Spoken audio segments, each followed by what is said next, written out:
Pessoal, então a gente vai apresentar o trabalho de estudo do homem contemporâneo que foi feito pelo Antônio, pela Daiane, por mim, pelo Rafael e pelo Rodrigo. O nosso tema é o Shintoísmo.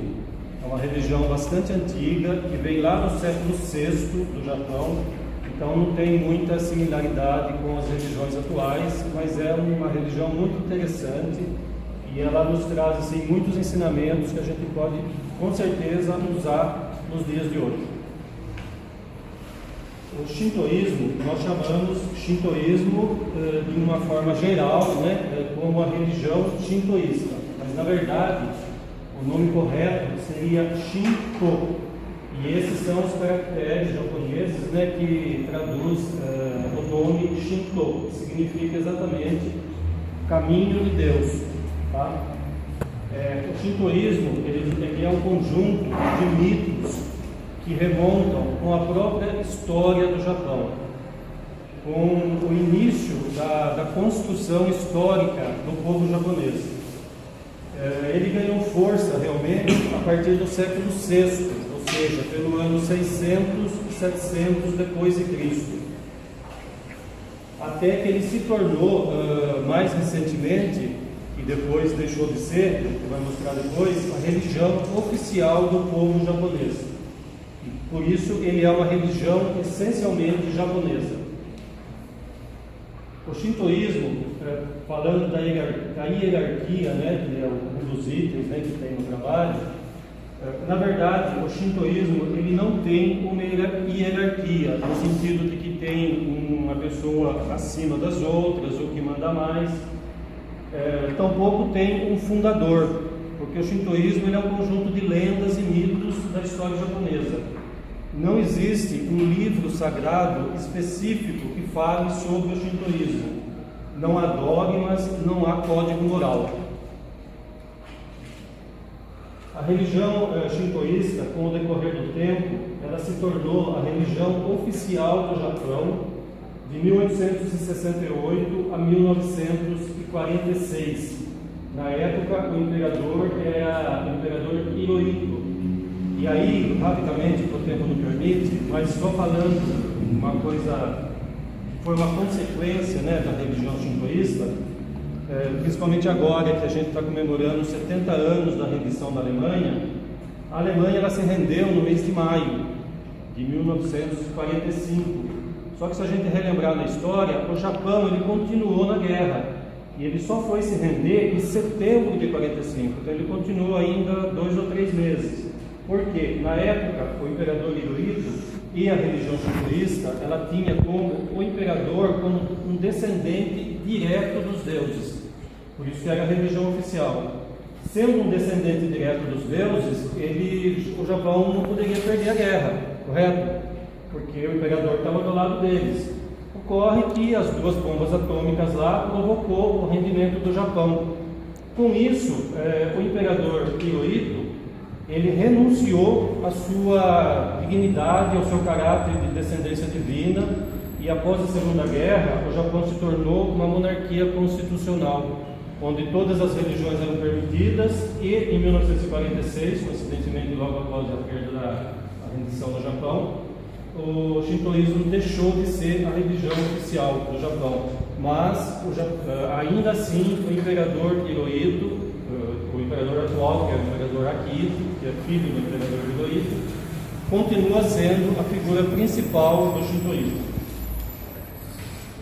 Falando ainda da hierarquia que não existe no shintoísmo, ele é dirigido por sacerdotes, e tanto homens como mulheres podem ser sacerdotes e sacerdotisas, e a função do sacerdote na religião shintoísta é, na verdade, oficiar o culto, porque o shintoísmo ele é uma religião de culto, de vários cultos, inclusive.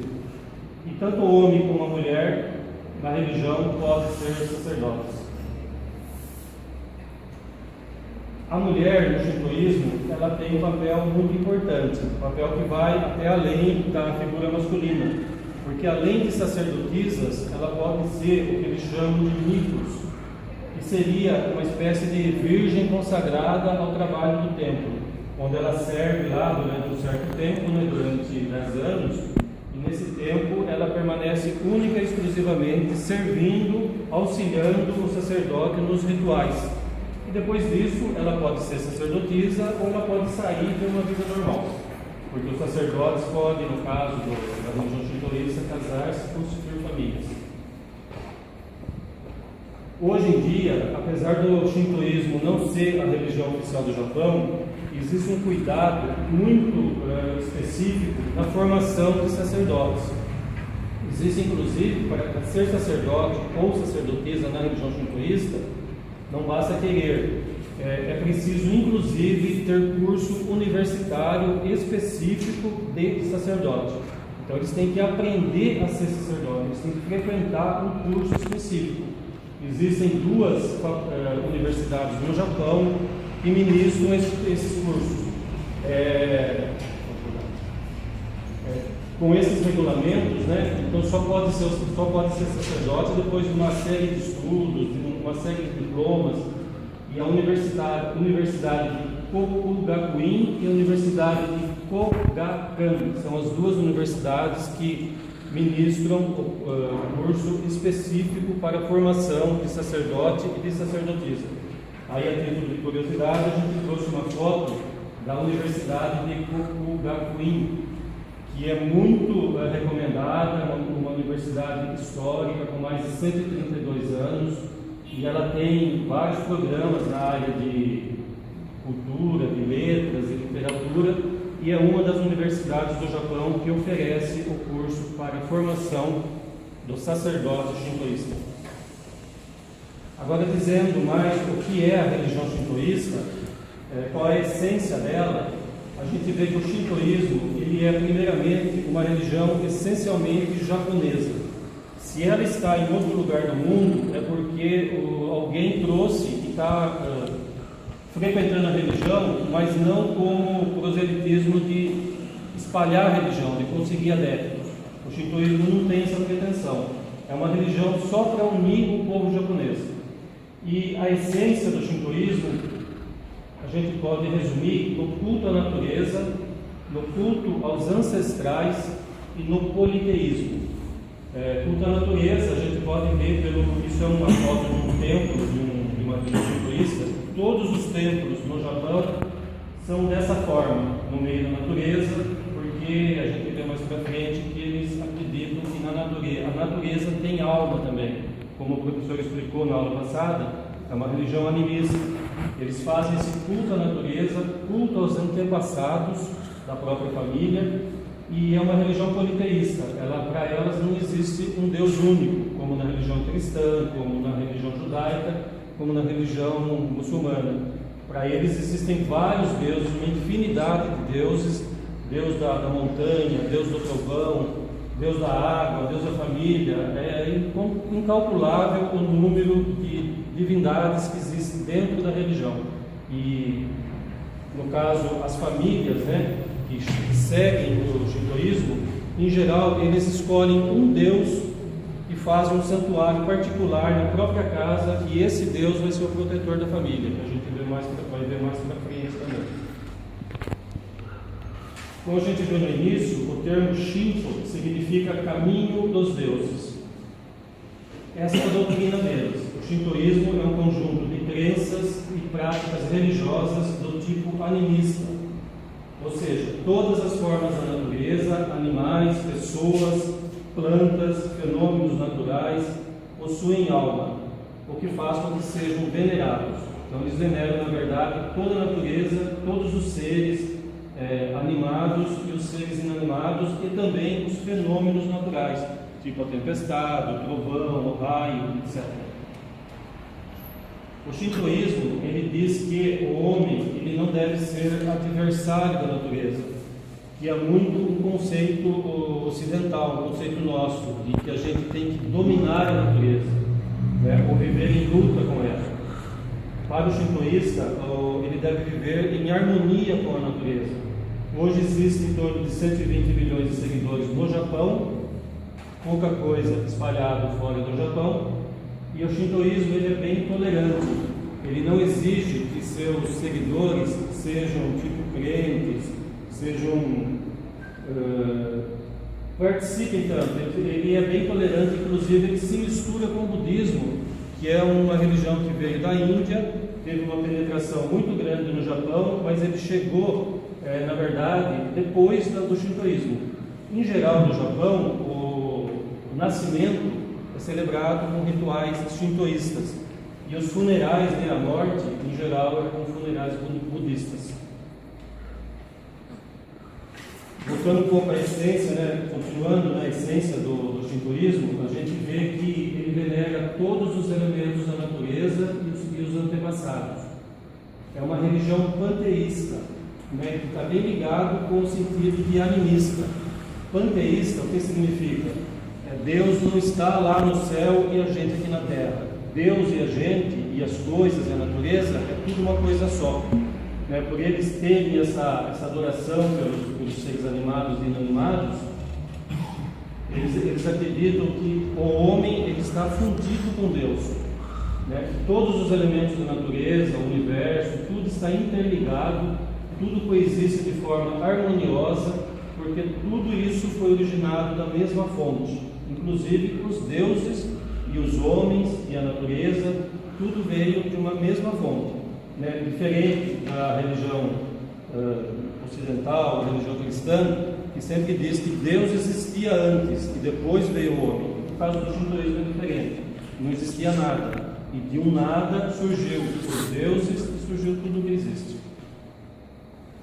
Uma curiosidade da religião shintoísta é que, por ela não exigir um segmento tão rígido de seus adeptos, mas ela é uma religião séria, por isso existe o shintoísmo oficial, ou seja, o shintoísmo imperial, que é aquele que é desenvolvido com toda a solenidade na casa do imperador, com a família do imperador. Existe também o shintoísmo dos santuários, que é onde os japoneses, em diversas épocas do ano, fazem peregrinações. E também existe aquele shintoísmo doméstico. Eu cheguei a ver aqui em Itatiba, em casas dos japoneses, esse tipo de oratório, em lojas dos japoneses, onde eles escolhem um determinado deus do amplo espectro de deuses do shintoísmo, e esse deus passa a ser o seu protetor, onde eles vão oferecer sake para o deus, aqui no caso seria sake, vão oferecer arroz, vão oferecer comida, vão oferecer incenso, e esse deus passa a ser o protetor da família. Passando para o item que o professor pediu, de escolher um membro importante do shintoísmo, é muito difícil encontrar um membro famoso do shintoísmo. A gente não encontrou, procurou, praticamente não existe.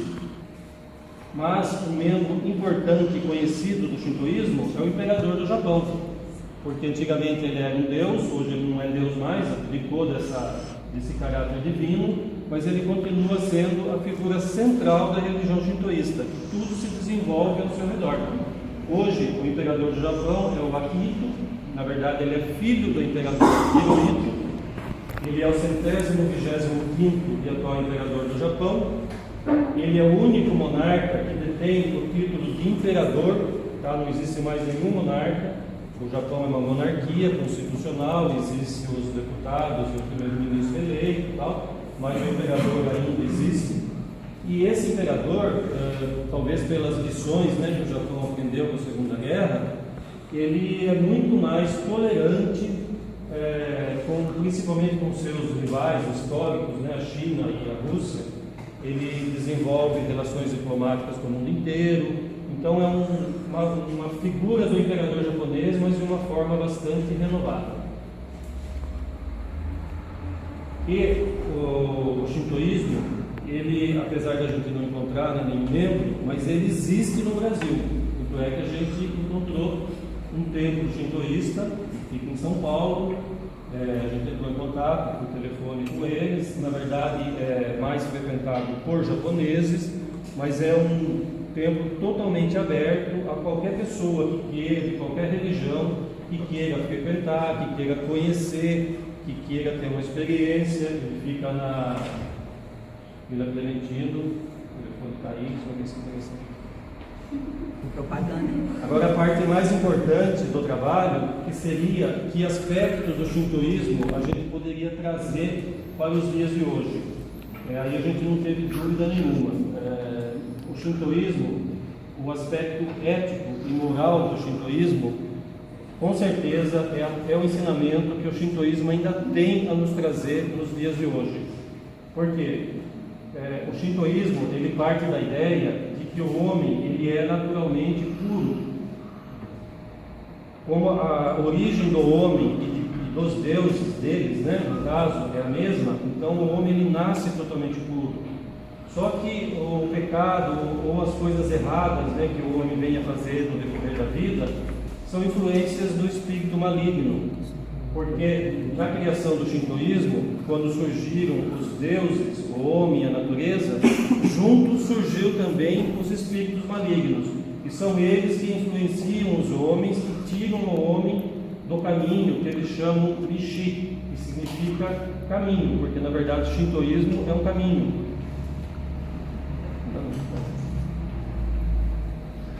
O ideal de justiça e caráter, esse caminho, no caso do Rishi, é o ideal de justiça e caráter de que ninguém deve se afastar. E eles dizem que a vida do homem ele só atinge o seu verdadeiro significado quando ela for vivida na pureza. Esse sentido de pureza que eles dizem é o sentido de caminhar no caminho dos deuses. Mais para frente a gente vai ver o significado desse caminho, que é uma busca que deve ser feita pelo homem, tanto corporal, uma busca mental e uma busca também espiritual. A moral shintoísta é a busca de uma vida reta, clara, honesta, segundo a vontade dos kamis. Então, essa é a moral shintoísta. O homem está num caminho e esse caminho só tem sentido se ela for reta, clara e honesta. Lógico que isso vai ter uma consequência lógica para a ética e para a moral, que eu acho que nós achamos, que é o principal ensinamento do shintoísmo.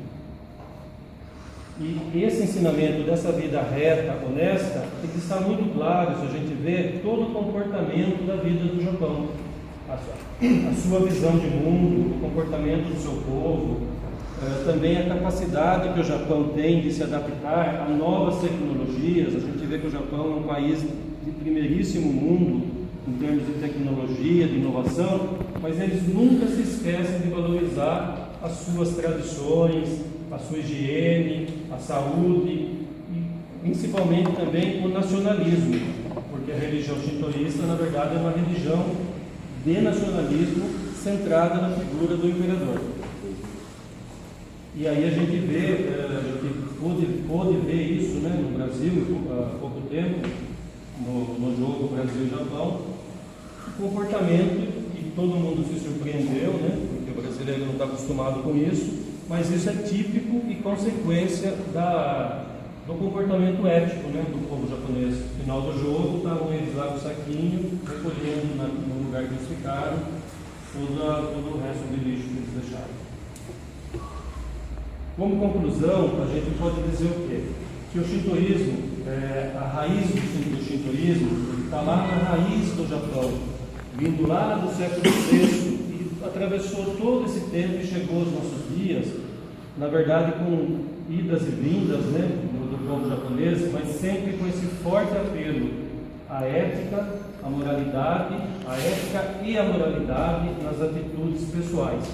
Então esse é o principal ensinamento do shintoísmo para o homem contemporâneo, o entendimento de que a vida do homem só alcança significado se ela for regrada pela pureza corporal e espiritual. Essa pureza corporal e espiritual não tem um sentido de não fazer coisa errada, sacanagem, não é bem isso. A pureza é fazer aquilo que é certo, e o que é certo para eles? É a ética e a moral das relações pessoais. Isso é intrínseco no homem, para eles. Eles sabem o que devem fazer e a vida do homem só vai alcançar um real significado se ele seguir nesse caminho. Um caminho que vai conduzir, certamente, o seguidor na honestidade, na ética, em todas as ocasiões da vida. A característica animista do culto japonês também nos traz um outro ensinamento, né? Pois ele transforma, né, o shintoísta um protetor incansável da natureza, conduzindo o homem a uma vida integrada com todos os seres viventes e mesmo com todos os fenômenos naturais. Então isso é também um ensinamento muito importante para o homem de hoje, além da ética e da moral, que é essa integração e essa harmonia que deve existir entre o homem e a natureza. Esse símbolo, que chama Tori, né, ele indica sempre que, eu nunca fui para o Japão, né, mas se for para lá, isso aí vai indicar o quê? Que nesse lugar existe um templo shintoísta. Ele é uma espécie de demarcação do espaço profano e o espaço sagrado. Passando por esse portal, a pessoa entra no espaço sagrado do santuário. E finalmente, o shintoísmo traz para nós, o homem contemporâneo de hoje, uma mensagem plenamente válida de honestidade, uma mensagem de ética nas relações pessoais e uma mensagem de integração e proteção da natureza. A gente imagina que nessa frase está resumido toda a mensagem que o shintoísmo poderia trazer ao homem de hoje. Mensagem de honestidade, ética nas relações pessoais, integração com a natureza. E aí a gente trouxe para finalizar, o tempo é curto, né, algumas fotos do templo shintoísta no Japão. A gente pode observar que todos os templos shintoístas no Japão são desse tipo, ou seja, totalmente integrado na natureza, cercado na natureza, construído com elementos naturais. E esse templo, o Ise-Jingu, é o principal templo shintoísta japonês. E mais um também que a gente trouxe, que é o templo de Nagao, que também é um dos templos muito mais importantes do Japão, e até as indicações de como chegar lá na próxima viagem que vocês fizerem para o Japão.